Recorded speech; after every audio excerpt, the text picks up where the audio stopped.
পড়াশোনা করছি। এই স্কুল পরবর্তীতে গ্রামবাসী প্রাইমারি স্কুল করে। যারা সেই সময় যাদের পরিশ্রম ছিল, আজকে তাদের কথা মনে পড়ছে, তারা কেউ দুনিয়াতে আর বেঁচে নেই। আমার মরহুম পিতা আসিরউদ্দিন মন্ডল ছিলেন। এখানে ফজলুল হক করিম, রহিম উদ্দিন, রহিম ঘোষ বলে আর কি আমার খালু, উনি ছিলেন। এখানে ইস্টার সিরাজুল ইসলাম সূর্য বরামানিক বলা হয়তো, ওনারা ছিলেন। এই ধরনের গণ্যমান্য ব্যক্তিরা ওই স্কুল প্রতিষ্ঠা করেছিলেন। আজকের দিনে আমি তাদের স্মরণ করছি এবং তাদের রুহের মাগফিরাত কামনা করছি। সেই সাথে সাথে এই স্কুল লগ্ন থেকেই প্রধান শিক্ষক হিসাবে আখতারুজ্জামান সাহেব ছিলেন। অনেক শিক্ষকরা হাড় ভাঙা খাটুনি খেটে পরিশ্রম করে এই স্কুলকে গড়ে তুলেছিলেন। অনেকেই দুনিয়া থেকে চলে গেছেন, তাদেরও রুহের মাগফিরাত কামনা করছি। আমার অনেক সাথী এবং বন্ধুরা আফসোস করেছেন যে আসলে আজকে 15-16টি বছর উন্মুক্ত এই পরিবেশে আমরা কথা বলার এমন সুযোগ পাইনি, কাজ করার সুযোগ পাইনি। আমাদের কলিজার টুকরো, আমাদের হৃদয়ের স্পন্দন, আমাদের সন্তান ছাত্ররা যে আন্দোলন গড়ে তুলল, জুলাইয়ের যে আন্দোলন, এই আন্দোলনের কারণেই আজকে এই সুন্দর পরিবেশ হয়েছে।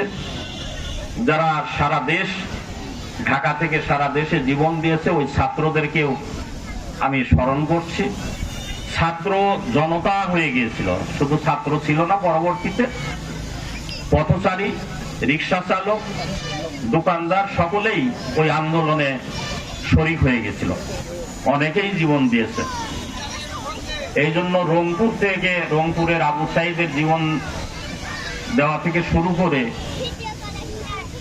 আগস্ট এবং পরবর্তীতে এখনো অনেকে হাসপাতালে আছে, জীবন দিচ্ছে।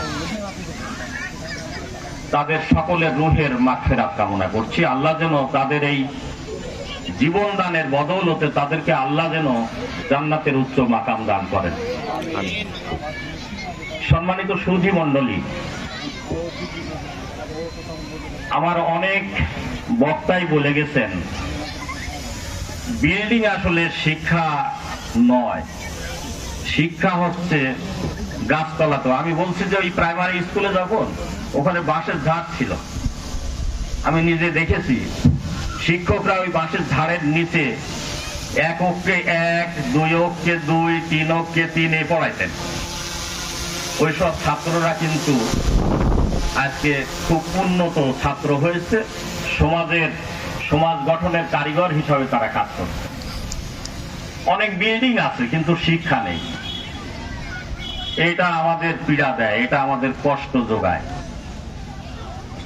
আর আমি তো একজন শিক্ষক ছিলাম,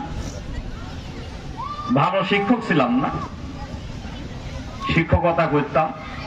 এখানে যেসব সম্মানিত আমার শ্রদ্ধেয় গুরুজনরা আছেন, শিক্ষক পেশায় যারা নিয়োজিত, তাদের সমীপে আরজ করতে চাই, আপনি শিক্ষা দান করেন, শিক্ষা নিয়ে আপনি বাণিজ্য করবেন না, শিক্ষা নিয়ে বাণিজ্য করবেন না। এটা আমাদের দুর্ভাগ্য, শিক্ষা নিয়ে আমরা বাণিজ্য করি। মানসিকতা আমাদের এরকম সৃষ্টি হয়েছে। ইয়াসিন স্যার বসে আছেন, এরকম মুরব্বী অনেক শিক্ষক রয়েছেন, আমরা দেখেছি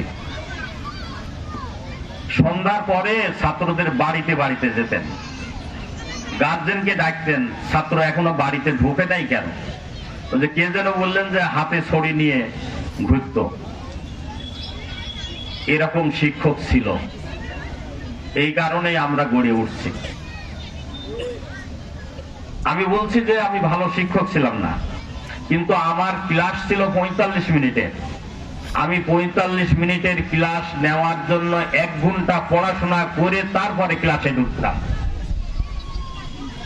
অন্যদের যাদের ক্লাস থাকতো না, আল্লাহর মেহেরবানিতে অন্য ছাত্র ইন্টারভিউ যখন থাকতো ওই ক্লাসে এসে হাজির হতো। আমার তাই মনে হতো রাজশাহী ইউনিভার্সিটির ভাইস চ্যান্সেলর ছিলেন আপনার ডক্টর আব্দুল বারী সাহেব, প্রফেসর আব্দুল বারী সাহেব। উনি যখন ক্লাস দিতেন আশেপাশের ক্লাসের ছেলেরা ওনার ক্লাসে জড়ো হতো, তার থেকে কিছু পাওয়া যেত, এজন্যই ছাত্ররা জড়ো হতো। আমরা যদি এইভাবে শিক্ষা দান করি তাহলে অবশ্যই শিক্ষার মান বৃদ্ধি পাবে। আমরা হতাশ না, আমরা সামনের দিকে এগিয়ে যেতে চাই। স্কুলের ছাত্রছাত্রী ছিল 1200, এখন 200-250। এটা কষ্টের বিষয়, কিন্তু যা চলে গেছে তা তো চলে গেছে, আমরা এখন অর্জন করতে চাই।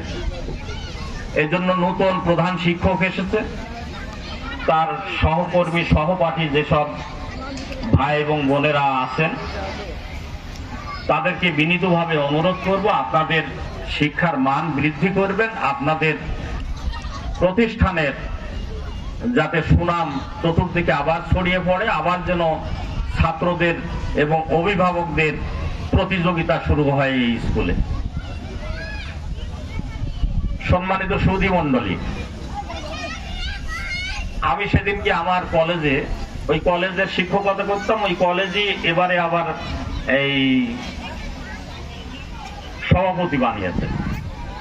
ছাত্র শিক্ষকদের এই ধরনের একটা ছিল। আমি বলতেছিলাম যে আমার অন্যান্য পদ এবং পদবির চাইতে আমার শিক্ষকের পদ পদবিটাই বেশি ভালো লাগে।